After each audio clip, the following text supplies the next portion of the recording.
This is Market Pathways, your premium guide to global medical device regulation, reimbursement, and policy. Become a part of the global medtech community at mystrategist.com. So let me welcome everybody to our Market Pathways podcast series. This is year 2 of our series, and Market Pathways, of course, is the publication that we recently launched here at MedTech Strategist to focus on MedTech regulatory, reimbursement, and policy issues. And I can't think of a better person to join us on our podcast than Josh Mackauer. And, you know, Josh, it's always hard to figure out how to introduce you. So I think the best way is just to let people know that you are the co-inventor of the Coravin wine, preservation. Actually, no, I'm the co-founder. Greg Lambrecht deserves the okay, right. And not only wine preservation system, but for people who are getting over to London these days, the opening of the Coravin Wine Bar. Yes, so it is open and available. Exactly. And, of course, the bass player in Still Trust. Which is what I'm mostly known for. And recent gig at the Bitter End in New York City. Who also... Again in June. In June. All right, great. Who also dabbles in medical devices. So yes. That's the way... I think that's exactly a good introduction. And also, just to clarify, kind of your current status is that you're still at NEA, where you previously headed the MedTech group. Now you're a special partner? I'm a special partner now. Right. And your main job is having come back to head the Stanford Biodesign program, which, of course, you co-founded, and you have obviously big shoes to fill there with Paul Yock stepping aside, but still, Paul's still there and playing a role. But again, congratulations on that position. Thank you very much.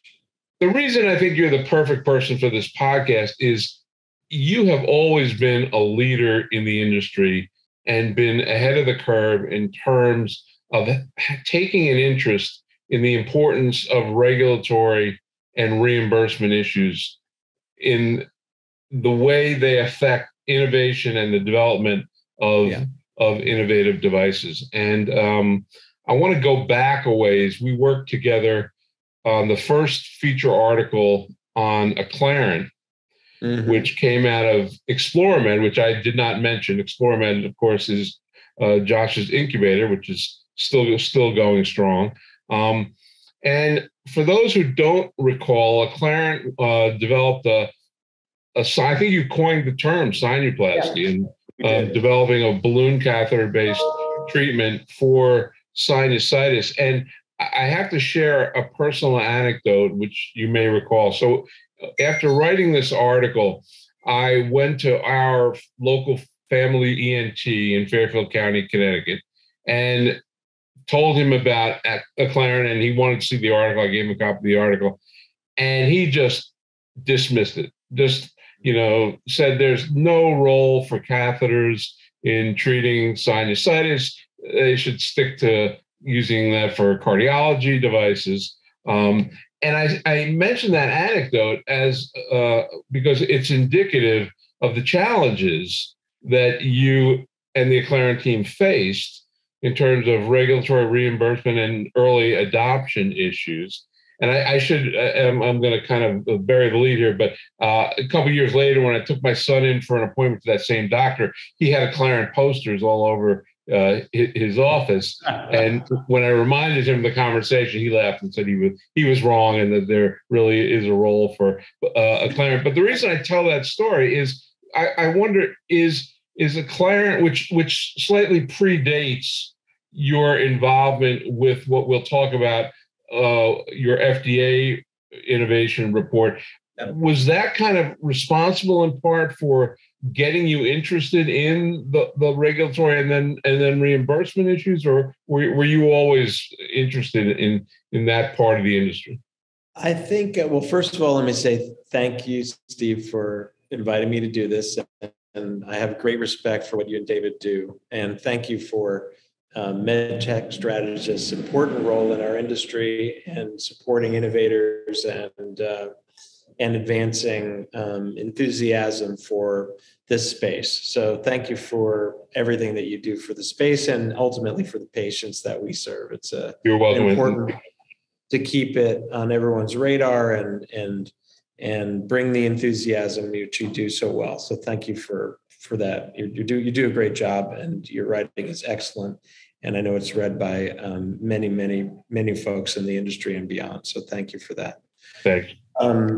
Acclarent was my lesson in reimbursement, and NeoTract was my lesson in regulatory. Both of those, each of those companies had interesting challenges that were eye-opening for me, and that inspired me to realize that, we have a system that has some substantial challenges and that needs fixing. So I would say that probably was, both those early companies were educational for me. And I definitely, they were part of the inspiration. Although I think the NeoTract experience was the one that pushed me over the edge to become an activist, because that was ridiculous. It's a good technology. It's being widely used today with great success. And talk a little bit about, again, I gave a little summary of Acclarent so people know, if they didn't know before, know what it is. But for those who aren't familiar with NeoTract, talk a little bit about what that technology is. That is a minimally invasive approach towards treating benign prostatic hypertrophy in the office with a relatively straightforward procedure that can be done with a little bit of local numbing, and is a fairly durable and extremely successful alternative to drugs and alternatives to more invasive, minimally invasive surgery. It's much less invasive than a TURP and laser and water, resections. This is just simply pushing the glands out of the way and holding them in place so that you can urinate. And benign prostatic hypertrophy is basically the most common condition of men over the age of 50. So it's a very prevalent condition, and it's just age. I mean, we all are eventually going to get it if we live long enough, and this is a way to allow to it's a quality of life product. It's not a invasive disease, or it's not. It isn't a cancer, but it is something that does impact quality of life in a big way. Right, and those two companies got you motivated to focus on regulatory and reimbursement issues. And let me kind of set the stage, and tell me if you agree. So we're talking circa mid-early 2000s to like 2010, and at that time, my recollection, obviously, regulatory was always top of mind for product companies, because if you don't get your product approved, there's really no future for it. Reimbursement, however, my recollection was really that reimbursement was lower on the checklist. Like if you would talk to CEOs, I remember people saying, no, when we get acquired, that's something that the strategics will worry about. They'll take care of it. And I don't want to jump too far ahead because I want to talk a little about the FDA report. Yeah. But is that consistent with your reading? Absolutely. I mean, if you asked folks back in 2008 what the biggest barrier, or 2010, what the biggest barrier to innovation was, it would absolutely be regulatory. And the reason for that is sort of around the time of 2008, with the change of administration, there were a number of leaders that were put in place in the government, in FDA, that basically viewed industry incredibly skeptically, and they wanted to find ways of just slowing innovation down. They just thought that they basically viewed new technologies as the evil and companies as the evil, and just slow this whole thing down. And they kept on changing the milepost for various types of filings, and IDEs became impossible to get, and a million questions, and very unreasonable questions. And that was with NeoTract, that was the case. And let me just set the stage and say, this is pre-Jeff Shuren coming on board at CDRH, just to set the stage. In truth, though, it was Josh Sharfstein who sort of came in, and Jeff was working for Josh, and I think essentially, doing what Josh wanted. Right. And I think Jeff was early in his tenure there, actually, when this was all really starting to happen. And so I just want to say, I don't blame any individuals for this. And over the years, obviously, and if we would have, say, fast forward to 2022, where we are today, Jeff has been an amazing advocate for innovation, has been the person who has transformed FDA to the successful, the successful, balanced, transparent organization that it is. I'm not saying there aren't pockets of room for improvement. There always are. There are certain areas where there's still work to do, but my God, what a transformation that he has led to support patients and innovation. And I think we all owe him a huge thank you. But the truth is that, back then when he walked in, all these changes were happening. And it actually did take some time for, I think, his eyes to be open to what the issues were. And part of that, my advocacy and others, I think, brought a lot of that to his attention, because I think his initial reaction was I didn't believe it was actually true. No, I think that's right.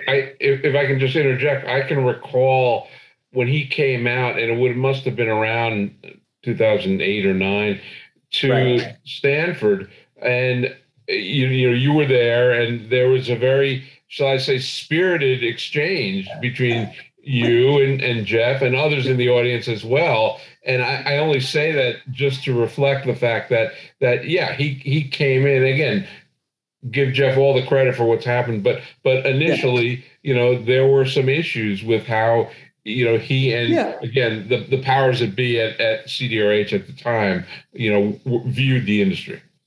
Yeah, that's fair. That's fair. And it always, respectful of individuals and understanding everybody's trying to do the right thing.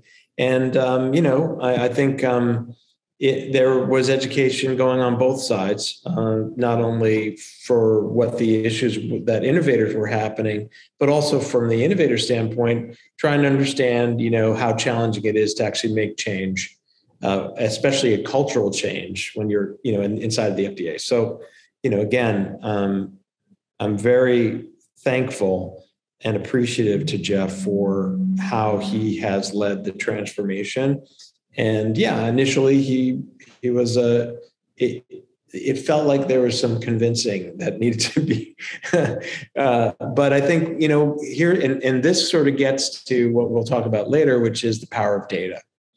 Because there can be lots of opinions, and all we need to do is turn on the news every night. We see opinion after opinion of opinion and very small amount of facts. And the truth is that I think data is ultimately the way to get to resolution of differences of opinion.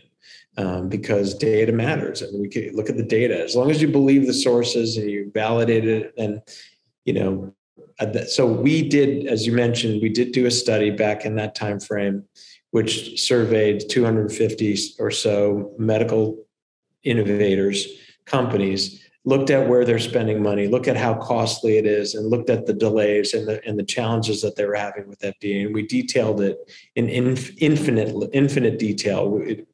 It was a really deep study, and we got access to a lot of very confidential information from a number of companies. And the reasons why they were willing to share that with us was because they were hurting. It was a very bad time for innovation. And we shared that. And then since then, that study has been repeated at that time by at least 2 or 3 other organizations, essentially reporting the exact same findings. And I came to learn later that even FDA did their own study and validated it. So I think that may have been the tipping point where, yeah, this is actually a problem. We need to fix this. And this is not serving patients well. There's a way to make sure things are safe, and that is the FDA's job. But they can do it in a way that doesn't waste so much resource and ultimately put the companies at risk. And that's right.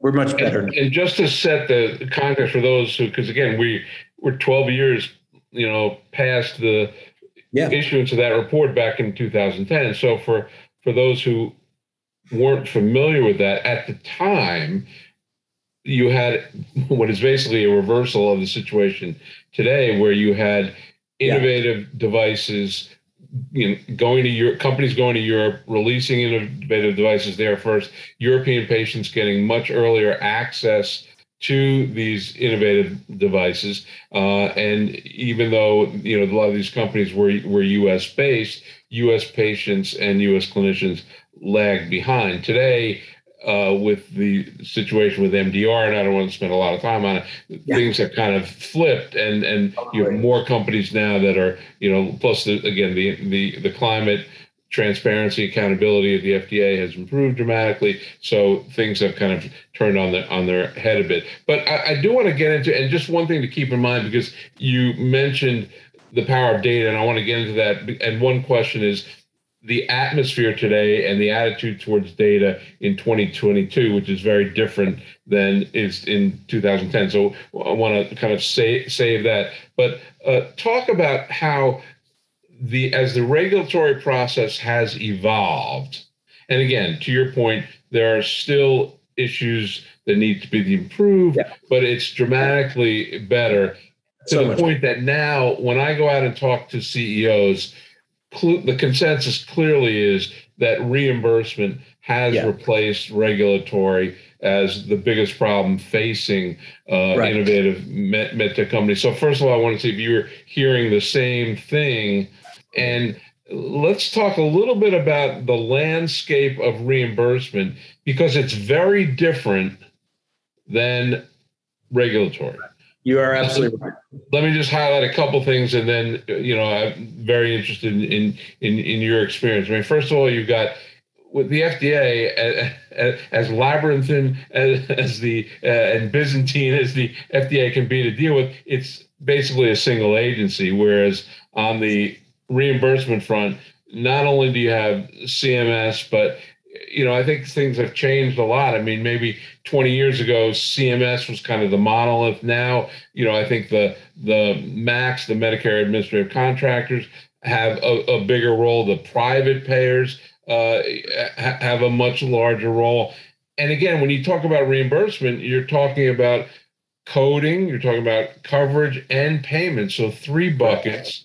And you get into things like coding, and we could talk a little about the role of the AMA in that. But talk about how the reimbursement landscape presents different challenges than the regulatory landscape. Yeah. Well, you just did a nice little summary. I mean, in some ways, it's easier to work on FDA issues because FDA has a mission of serving the public good, and they're a government agency, and they're a single agency.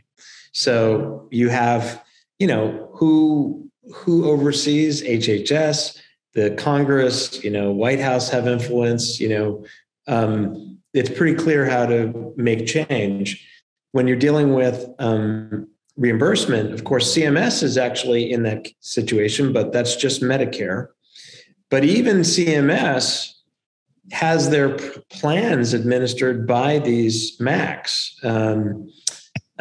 who are essentially the private insurers. I mean, they're the one and the same. They just have a section of their business dedicated to CMS business, and their approach on that side is very similar to the way they approach it on the private side, which is a cause of concern. And I think, as a private companies, they have what all private companies have as their primary objective, which is to make profits and deliver returns for their shareholders and that kind of thing.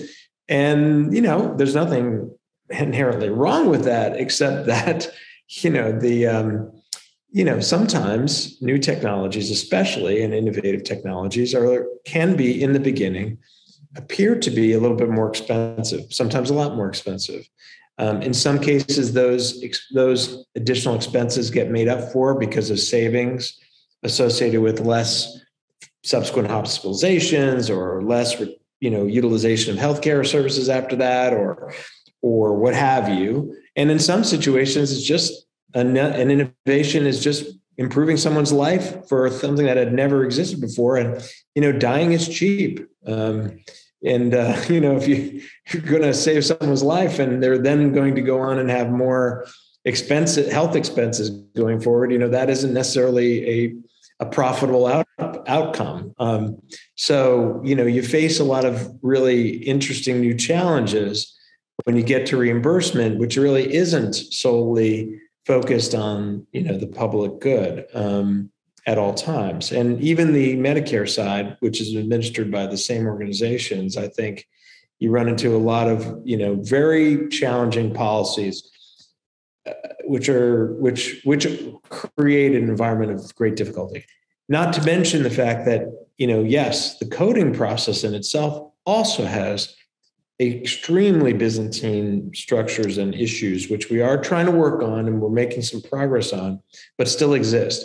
The biggest one, and the one that is the most troubling to me, is that if you want to do something innovative, high likelihood is you're going to need a new code.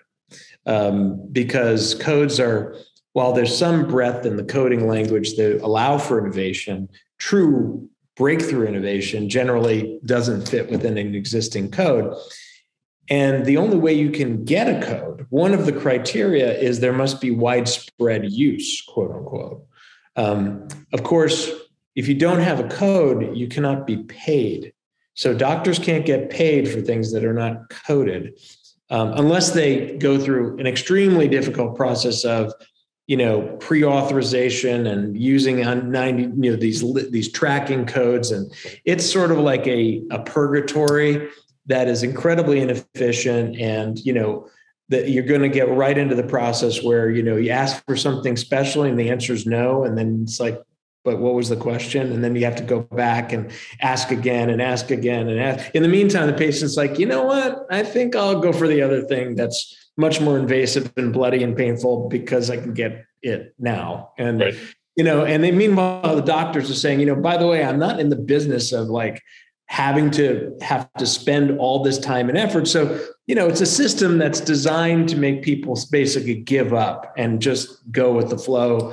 And so you're, as a new innovator, you're telling your doctors that now that you've done your clinical study, and thank you for getting us that approval, and now we want you to do this next thing, which is, do all this work, not get paid for it, but eventually you'll get paid. But for now, just, work for free because we can't get coding, and you will have to beg and borrow for payment for the actual device itself, through whatever system exists, and, negotiate with the hospital and all this complexity that's just makes it very, very difficult. And I should interject here, again, because the reimbursement area is, for many people in the industry, still something that is just full of unknowns and uncertainties, that when you're talking about coding, you kind of shift gears and you're not really focusing on CMS anymore. But for example, when you talk about CPT codes, you're actually talking about the AMA and then the involvement of the individual clinical societies, different specialties that have a role, which I know you went through. That was a big part with Acclarent. That was something that you went through. And then there are processes like the dreaded Category 3 codes. Yes. For innovative devices, which have their own challenges. And I only mention that not to get too far inside baseball, but just to kind of lay out for people just how many landmines there are, in the landscape here of oh my God. Yes, it is a landmines galore with barbarians at the gate. It's really hard. It's hard to be an innovator when it comes to reimbursement. So I want to get into a little bit of what you're focusing on when it comes to reimbursement, but let me do that by talking about Stanford Biodesign. Yeah, because I know that one of the things you're looking to supplement or add to the value that the current program delivers is to add a policy component, module, however you want to describe it, to the overall program. So let's talk about that, and then I want to get into, for example, you did a very interesting capstone event with the AMA talking about CPT coding as an example of what you can do. So talk a little bit about the policy side of biodesign, and then the example with the AMA. Absolutely. So when I was asked to come back in and lead biodesign, the deans of the various departments in Stanford really wanted to see some new things, and I, as I thought about it, one really big important new thing is for biodesign to get involved with policy. The reason why that makes some sense is there really is no university-based policy group that is primarily focused on innovation or medical innovation. And there's an important difference. There's a lot of policy groups looking at all sorts of healthcare questions, but there's nobody who owns innovation and the angle on how do we promote and advance medical innovation to help patients and identify these variables and issues across the policy framework, regulatory, reimbursement, patent, fiscal incentive, everything, the whole 9 yards. Who should do that? And there's no better place than biodesign, which is we're all about innovation. We train innovators. That is our mission. That is our vision. And so we should do it. And so I proposed that, and that got a lot of resonance.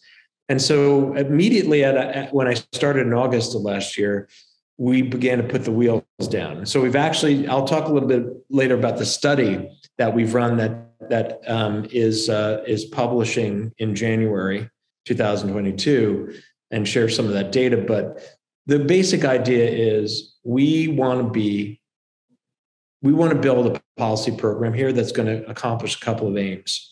Number one is we're going to produce research and data similar to what I did back in 2010 about regulatory, but we're going to focus on all policy questions and issues and try to align that with where the legislative agenda is going so that we can get data in the hands of policymakers at the time when they need to make decisions. So that's something that we're going to try to do. We're actually going to align ourselves with Washington and HHS and CMS's cadence of review of various questions that they look at and try to be there with some data that would help them understand what they need to do to accomplish their mission of advancing innovation for patients, which I know that they do care about. And let me also add at that point, I would be remiss if I didn't credit Mark Leahy at MDMA for the work they've done with you both back in the 2010 report and currently, and the folks at Advent. And I know there are other groups, I can't mention everybody, but this is really a group effort, what you're doing at Stanford and leveraging other organizations in the industry. Yes, and we're going to work collaboratively with all those organizations, including patient groups and including insurers. I mean, we're going to work. Being at Stanford, we can be a neutral ground where we can have CMS, FDA, private insurers, industry, innovators, both big and small, come together on the table and try to hammer these things out so that it works for everyone, and hopefully in the service of advancing patient care. And that's sort of going to be the way we're going to try to approach it. So we're not a lobbyist. We're not going to be lobbying for any individual company or, technology. We're going to try to help create the framework that will help everybody, ultimately patients. So that's what we're going to work on. But yes, this is a collaboration there. None of this, and I should also include in the list of folks that you credited with the change of regulatory, all of the many individuals, and innovators who step forward. Fred Khosravi, Mark Deem, Hanson Gifford, Tom Fogarty, on and on. A large group of people went forward and put their reputations on the line to make fairly strong statements to try to elevate how important this was, and I think it worked. And we'll probably do things like that again. Thanks for listening so far. This interview will continue after this short message. Market Pathways is the #1 publication that covers the people, challenges, and opportunities impacting the global medical device regulatory, reimbursement, and policy spheres. MyStrategist.com is your digital home to access all of our coverage and read the latest issue of Market Pathways. Your support is valuable and makes us better. Please remember to leave a review and rate Market Pathways on Apple Podcasts or wherever you happen to listen. Let me pose this question to you, Josh. We talked a few minutes ago about how the industry's understanding of the importance of reimbursement has grown in just the last decade. Yeah. To a point where, now it's really top of mind, and maybe 10 years ago it was considered something that, we'll worry about that when we get acquired. When you include this in the curriculum, if you will, as part of Biozyme, what kind of response do you get? People say, like, well, why are you talking about this? Why are you teaching this? I don't need to know this. I just need to develop a better catheter or a better. And what kind of response are you getting from the fellows? Oh, they are, well, the fellows, the students, the community, everybody's like, thank you, please. We need this. Everyone needs it, because I think for any one company or any one innovator to try to take this on, it's a big deal, and particularly for small, for startups, which is where the innovation comes from. Exactly. This is a heavy lift. Right. And so what we can do is we can take all their voices, pull it into data, and elevate it so that we can show up with real meaningful message that isn't just one or two complainers, but actually represents, the innovative community. And that's what we did actually with this, study that we're coming forward with. Let's talk about that, because again, that gives us a specific example, and that example is the MCIT program. Right. And so for people who aren't familiar, MCIT, an acronym for Medicare Coverage of Innovative Technology. Right. And this was a program that kind of actually came out of the Trump administration, and it looked like it was, or go ahead, because I know it's been kind of in the works for like 10 years. It's been in the works for a while. Right. In fact, some of the original proponents and discussion about this was even back 10, 11 years ago when we were working on regulatory. Right. This was a topic of reimbursements next and what are the issues. And there was ideas being floated.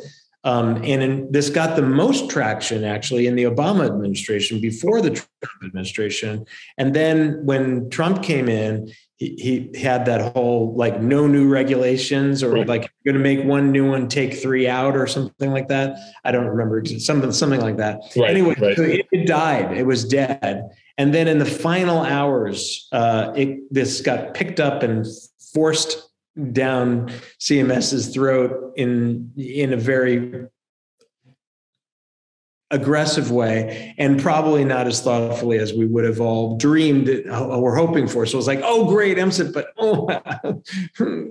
can't we actually do this right? And then, of course, they rejected it, which is in some ways understandable, because it wasn't, you have to think about, it has to be thoughtful, So we do have an opportunity now to do it thoughtfully and do it right. And there's a reason why this makes sense. And just to frame out what it is, the proposal here is that when you have a breakthrough technology, and we're starting with breakthroughs because it's hard to argue that they aren't going to be good and important. And let me also clarify: breakthrough is a term of art. We're talking about breakthrough devices under FDA's breakthrough program, which most people I think are aware of, but I think it's worth mentioning. Right. And to qualify as a breakthrough, it has to offer a significant advantage over existing, approved or cleared technologies. It has to be in the best, making it available has to be in the best interest of patients. And it has to, have, an effective treatment for a life-threatening or irreversibly debilitating disease or condition, right? So it's hard to say breakthroughs, breakthroughs are meaningful, like they're really meaningful for patients. And so it's hard. And the idea is, if it's approved by the FDA, then they're saying it's safe and effective. So should this breakthrough technology that is now cleared by the FDA be safe and effective, spend years and years and years trying to get access to patients, right? And so the thinking with MCIT and why Medicare is because generally, not always, but generally, Medicare population are older people, and they don't have years to wait. Waiting for years in the Medicare population could be a very unfortunate decision that could leave that person with those life-threatening, debilitating diseases much, much worse off. So it's a population of people who need it most, with a technology that has the potential to make the biggest difference. And let's get it into those patients' hands. Let's get into those doctors' hands right away.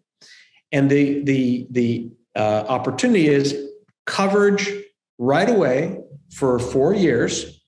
And then after 4 years, there'll be an evaluation. And if for some reason it's not effective, or it's not safe, or something happens, then that coverage can be removed.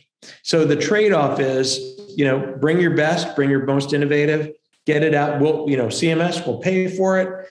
And by the way, this is the smartest time ever to just offer payment, because, as you know, launching a technology that's a procedure and all this kind of stuff, it's not like a drug where it's like you switch it on and then distribution to every Walgreens or distribution to every hospital, like overnight. And all you have to do is like get everybody to use it. Like, no, there's training, there's a lot, there's the hospital systems have to agree to adopt. I mean, there's all these other regulative processes that slow down the process. So it's not going to be billions of dollars overnight. It's going to be the normal adoption, curve with physicians, which we know varies by specialty. There are a lot of variables there. Exactly. And physicians don't just do things willy-nilly just because they could get paid for it.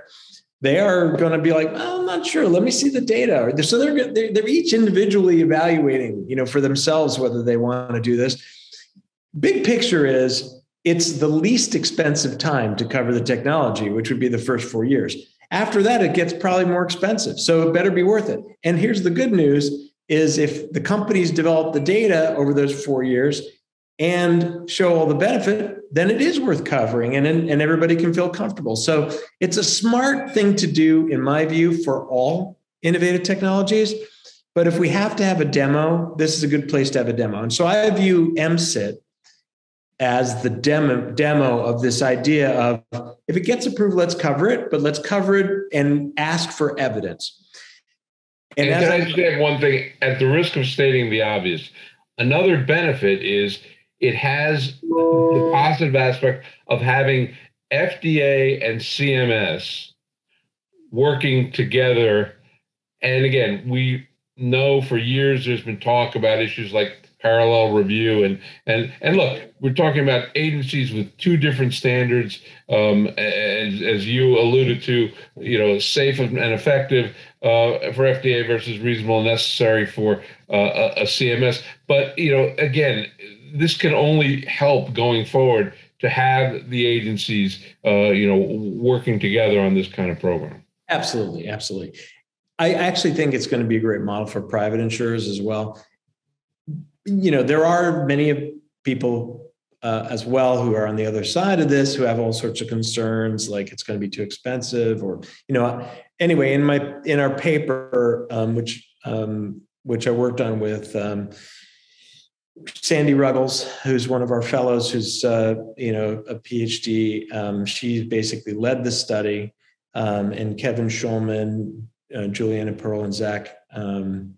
And give us a timing on this, Josh, because obviously you were working on this well before the flurry of activity that we saw, with the initial adoption and then the subsequent repeal, if you will. I mean, you had this in the works well before that. So talk about kind of how it got started and then. Yeah, well, we've all seen this coming. Sadly, though, we didn't get the study kicked off until I started at Biodesign, which was not that long ago. So we hustled like crazy because we knew it was important to bring data. And I also thought it would be a good first project. And a lot of other people gave me this advice as well. A good first project for our policy program, to choose something that's really a now issue, and put ourselves on the map at Stanford as having a role to help shape this. And so that's why we chose it, and that's why we hustled and got into publication that quickly. So I wish I was working on it earlier, but I would expect that there will be subsequent and contemporaneously created publications. I know there's one in the works at UCLA that's going to probably be have confirmatory data. So in the end, our study involved 497 contributors, innovators, both on the investment side as well as small and big companies. And so lots of very powerful data. And just to share some of those findings, which, again, will be published at the end of January. And can you tell us, we're obviously recording this before yes. publication, but right. Can you talk about where it's going to be published?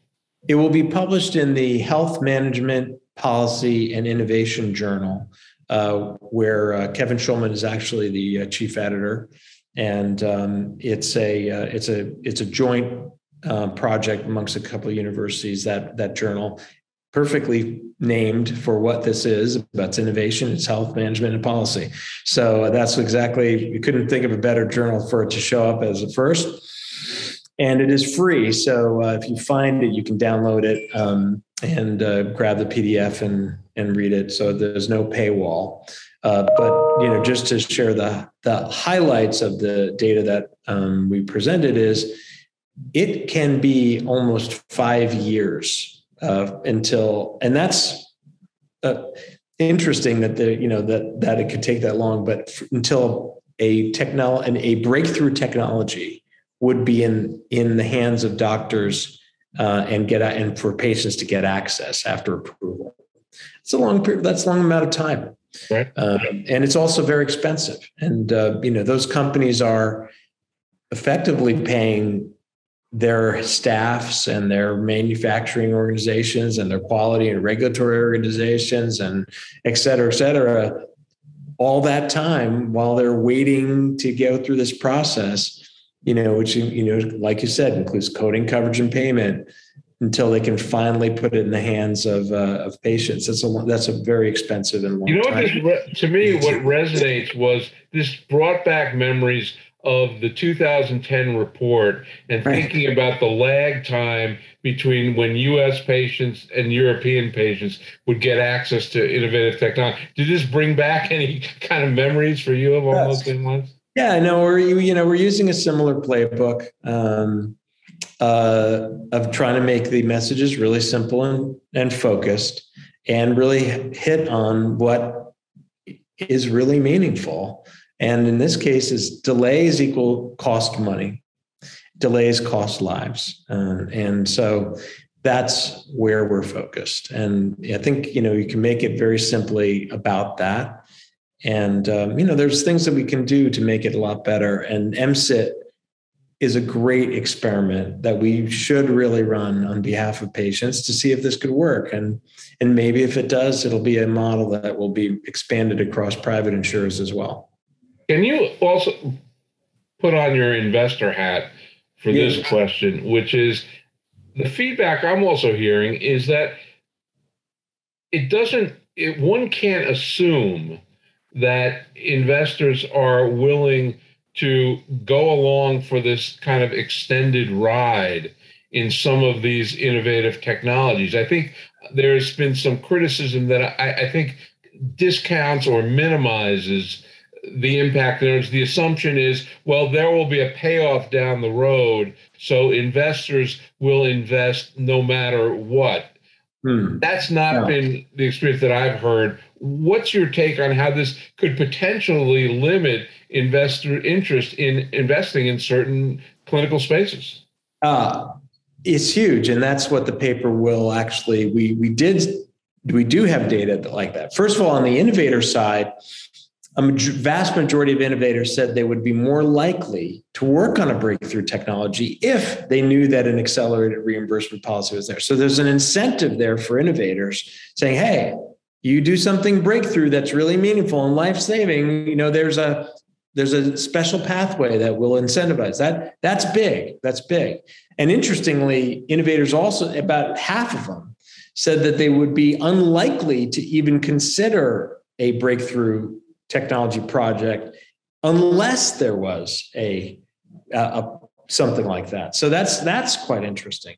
But as you point out on the investor side, again, a vast majority, I think nearly 70%, said that they would be less likely to, even ones that already invested in breakthrough technology in the past, given their experiences with reimbursement and so on, they would be less likely to make those kinds of investments again in the future unless there was an expedited pathway, because it just drained the return and the value so much on their investments. So this type of thing is hugely impactful for the ecosystem, the innovation ecosystem, which is, investors and innovators and, everyone. And the truth is it costs payers more money as well to create these delays, because when the companies have to and the investors have to spend that much more money just to eventually get this thing through, the profit requirements to make a return on those investments is greater. So it's inefficient. It's creating extra expense, and it's not helpful. It's not helping anybody. And so by just going forward with this, evaluating the evidence while you are in the process of being paid allows the companies to survive, lowers their overall costs and net expense, lowers the overall investment, which overall would help move everything forward. And hopefully, and look, if there's something that is not safe, if for some reason the FDA process was not adequately protecting patients, which is their primary goal, and it's hard to get things approved. So if it finally got approved and it still wasn't safe for some reason, there are tools available to FDA to claw those things back and take away approvals. And of course, even CMS has the ability to stop payment on something that, or reverse a policy that is not working out. So there are levers available. So let me just in the interest of kind of playing devil's advocate, presenting the other side, some of the criticisms, and you've addressed most of them, but clinical evidence was one issue that seemed to come up. Cost was another. And then I think the last thing that you just touched on, which is kind of what happens if something has been kind of approved for Medicare coverage, right, and then trying to claw it back. But again, it seems like there are processes to address each of those. There are. And look, if we can get MCIT back in either through the 21st Century Cures Act or through just internal CMS processes, there's an opportunity for us to put those types of levers in there even more clearly. That is possible and that can be done. So nobody wants to do anything that's bad for patients. Anyone. It's not good for business either. So, it just isn't good. So I think all of these variables can be addressed with a well-framed, well-thought-out framework. And interestingly, we did also in the survey ask innovators, who have worked on breakthrough technologies, how often do they collect real-world evidence post-approval? And the vast majority already collect it. So it's not an additional ask to say, hey, we'll give you payment and coverage and so on if you collect data. I think a lot of companies would just jump at the chance. Absolutely, we'll collect the data. We will do the work and we will report it. And I think many will have no problem doing that. Already do it. So it's not a big ask. It should have been in the original framework that got pushed over to CMS at the last minute. It wasn't there. I don't know why. But I think that we have an opportunity now to revisit it and bring it back on for all the benefits that it could potentially offer patients and the industry and innovators overall. I just think it's a very worthwhile endeavor, and I hope that we're able to reach some alignment to get MCIT back on track. I'm going to ask you to look in your crystal ball in a minute, but I think it's worth mentioning. Talking about the study is that you also had, I think, 4 examples of technology, and I think it's just again worth talking a little bit about that. So you actually looked at, and what to me struck me as a very diverse group of products, and their actual experiences that I think again was very helpful. Yeah. In the article, for those that will go take a look, we looked at 4 different technologies, diagnostic technologies and, surgical or interventional technologies, just to show like, hey, what are these breakthrough technologies? Why should we care? And we sort of tell a little bit of a vignette of like, here's why you care. I mean, some of them are life-saving. Some of them are really improving quality of life. Some of them are very significant. They're big. So it would be worth having Medicare patients have access. In fact, I'd like to see all patients have access ultimately to those right away. But they're good representative examples. There's been a lot of concern over the number of breakthroughs that have been allowed. But the truth is, many of those aren't going to get to the finish line. I mean, a breakthrough designation, some of those might not ever get into clinical trials or even get an IDE. I mean, there are many things that are attempted that do not get through the finish line at FDA because they didn't work, they didn't hit their primary endpoint, they weren't safe, they're whatever. I mean, so the fact that there have been so many breakthrough designations offered does not mean that every one of those is going to get jammed into CMS. I'd be shocked if half of them do. I'd be shocked if that many do. It's just, I mean, to bring up what I think is a bad example and really apples to oranges, but I've heard a couple people mention some people are throwing the Aduhelm example out there and talking about that, could that occur in medical devices? To me, that's an apples to oranges comparison, and I'd just be interested in your take on that. Yeah, I know that's sort of the likely thing that just comes right up. To be truthful, I just don't understand all the nuances of that particular situation.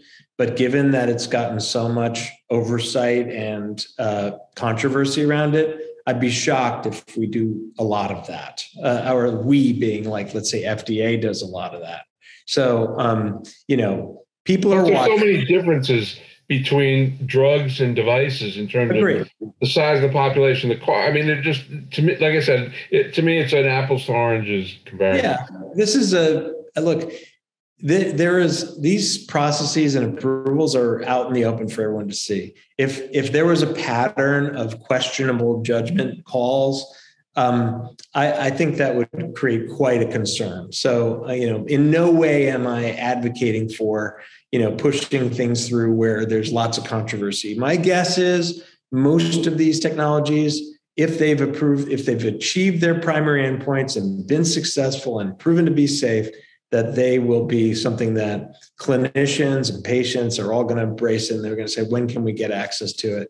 And by having an MCIT-like program, we're going to give them access right away. And I think people appreciate it. And we'll check and we'll track, along the way. And if it's not working out the way we thought, then there will be levers installed that will pull it back.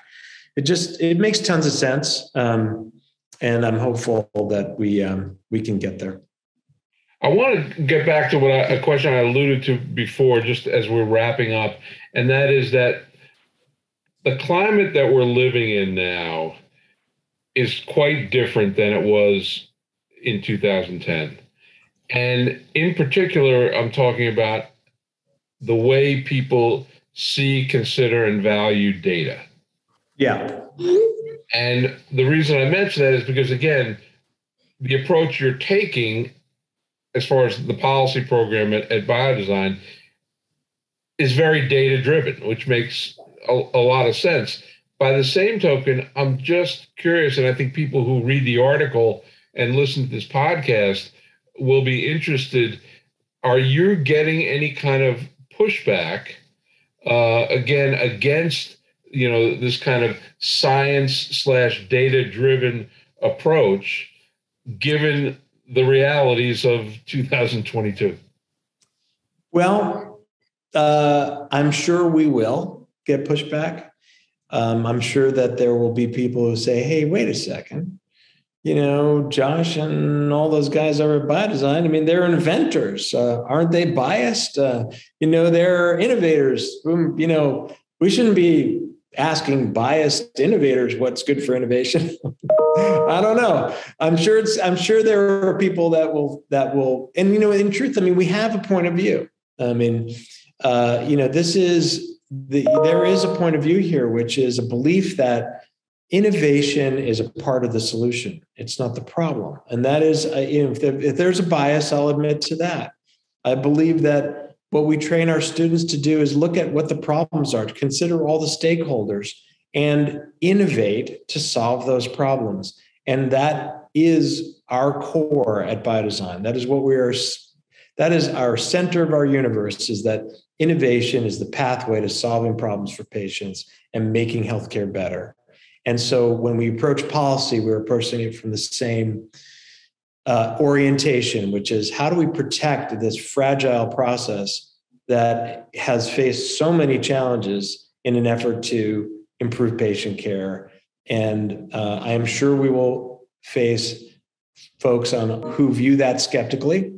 And it's our job to try to be as truthful and as transparent as we are of our conflicts, of our data, and just put it out there and allow people to use it in the debate.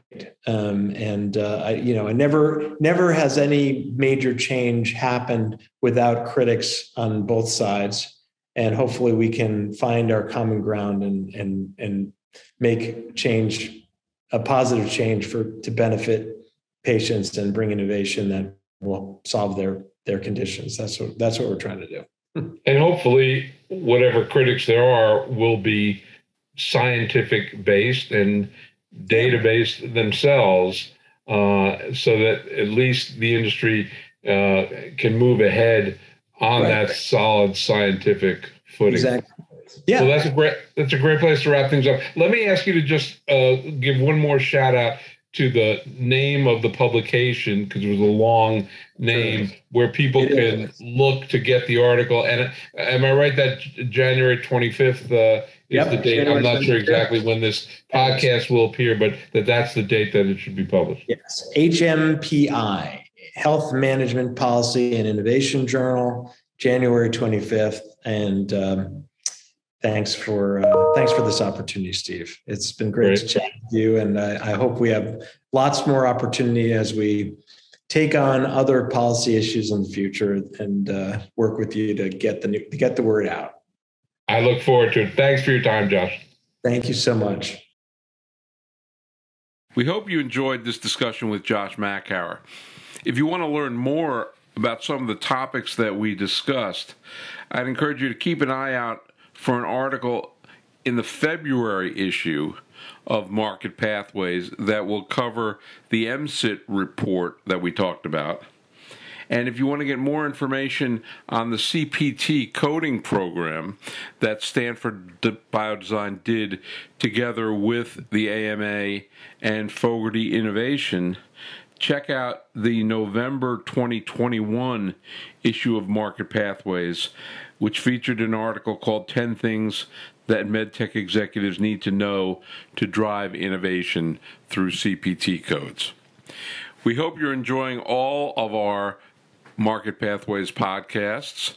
Our next one later this month will feature a discussion with my colleague Dave Fillmore talking about the regulatory trends happening globally in 2022, covering the U.S., Europe, and Asia. Thanks again for listening. We hope you enjoyed that episode. Your support is valuable and makes us better. Please remember to leave a review and rate Market Pathways on Apple Podcasts or wherever you happen to listen.